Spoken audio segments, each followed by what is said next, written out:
Magandang hapon Pilipinas, astronomical news muna tayo, lalong-lalo na para sa mga estudyante. Hindi ba't madalas nga nating marinig na pangalawa sa Earth, Mars itong maituturing na most habitable o pinakaangkop na tirahan ng mga tao. Pero alam niyo bang tumindi pa ang mga patunay nito matapos ang pinakabagong discovery nitong Curiosity rover ng National Aeronautics and Space Administration o NASA. Sa datos ng nasabing rover, nakitaan ng mataas na manganese oxide ang mga bato sa surface po yan ng nasabing planeta.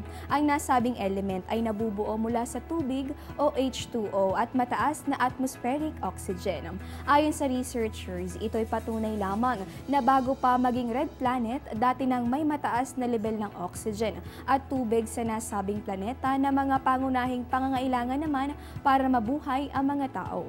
Una na ring sinabi ng NASA na sa mga susunod na dekada ay balak nilang magpadala ng mga tao sa Mars para masubukan kung gaano kaposible ang survival doon. Weather updates naman tayo sa aming pagbabalik, dyan lamang po kayo.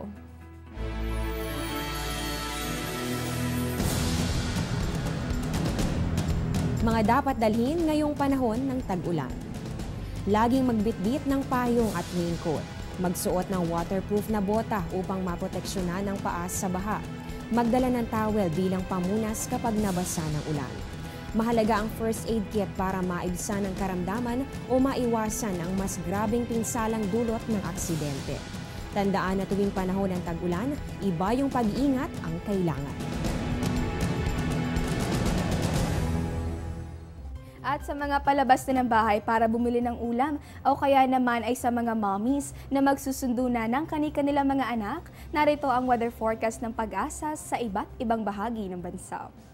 Unahin natin sa Luzon, sa Metro Manila, inaasahan natin itong generally fair weather condition.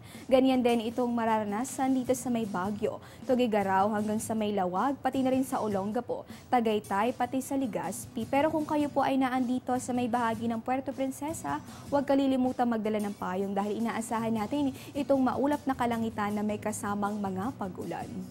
Check naman natin sa Visayas kung kayo po ay nanonood all the way from Tacloban hanggang dito sa may Iloilo, Bacolod at sa Metro Cebu, inaasahan natin itong maulang panahon. Ayon sa Pag-asa, ang ating temperatura nasa pagitan ng 25 hanggang sa 32 degrees Celsius. At panghuli na lamang sa may Mindanao, kung kayo naman ay naandito sa may bahagi ng Cagayan de Oro, Metro Davao at sa may Zamboanga, huwag kalilimutang magdala ng payong sa inyong mga lakad dahil inaasahan natin itong mataas na tsansa ng mga pag-ulan. Ang ating temperatura between 24 po yan hanggang sa 32 degrees Celsius. At yan po muna ang latest mula rito sa Pag-asa DOST. Ito po ang Panahon TV kung saan walang pinipiling panahon ang pagbibigay impormasyon. Ako po si Desiree Jonio. Magandang hapon po sa inyong lahat.